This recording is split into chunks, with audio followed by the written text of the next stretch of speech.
Today is a project share for what I made for the Joy of Blue collaboration.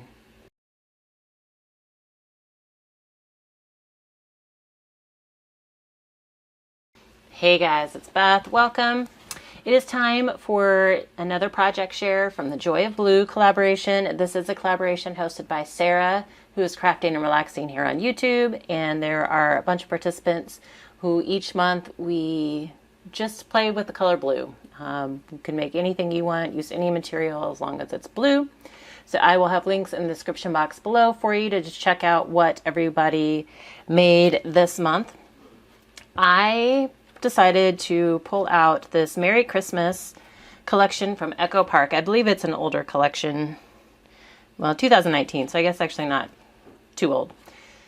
But I like the vintage feel of it, and there were a lot of blues in the patterns. And so I decided to make an advent calendar.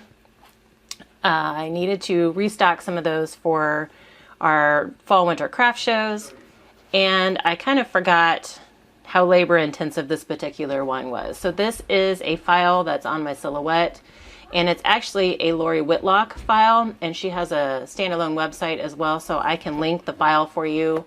And even if you don't have a silhouette, you can get purchase the image from Lori Whitlock's website and use it on whatever cutter you have. So it is a book, so it's like a Christmas countdown book. I used chipboard, and then the file gives you all the cuts you need, which is kind of nice. And so to be lazy, I just had my silhouette cut the covers that I needed, like pattern paper to cover the front and back cover, but I did trim down my own chipboard to go on the inside, and then everything else, to cover the inside part of the cover, I did cut down myself because my silhouette was busy cutting all of the little boxes. So it has about a 2.5-inch spine here, which allows you to have the boxes inside. And so I used this blue Christmas light paper and then just took a cut apart from the cut apart page, backed it on a larger white stitched rectangle to kind of help it stand out, and then added this little sticker down here that's more light strings. And then I ended up covering the spine just to cover up where my paper overlapped.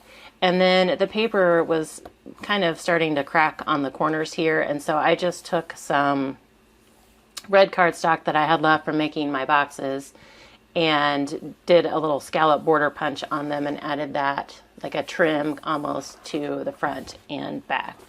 And then before I added my red cardstock to cover the inside, I did add some red ribbon so it can be tied shut.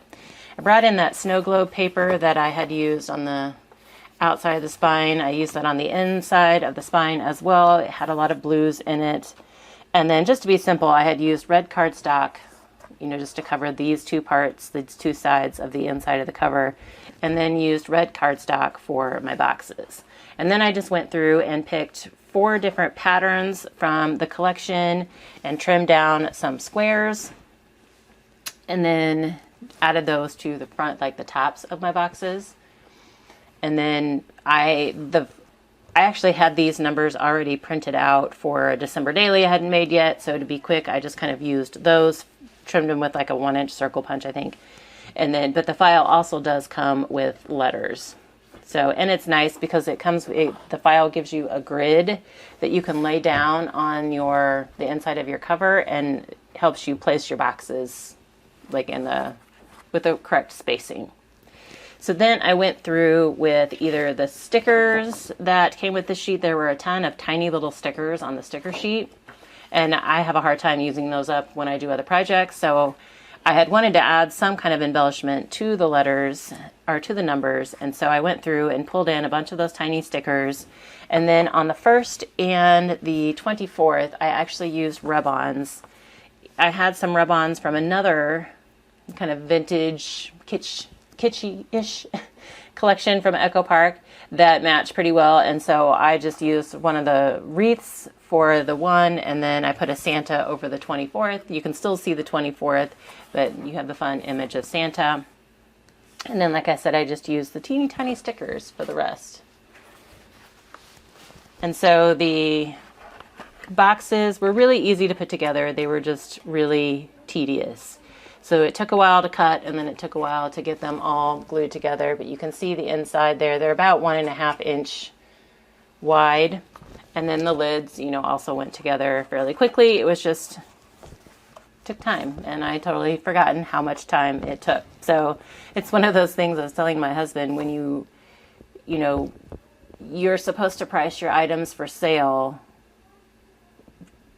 based on, like, you need to include your supplies, so you want to cover your costs, but then you also want to cover your time.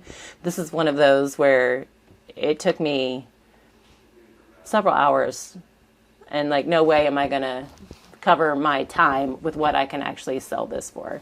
So I'm trying to remember what these have sold for in the past. I want to say it was like $25, maybe $25, $30, but I'll have to go back in my records and look. But I haven't had one like this in a while.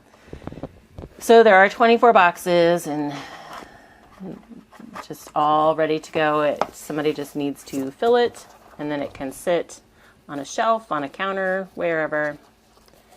But that is my Joy of Blue project. I did some blue Christmas this month.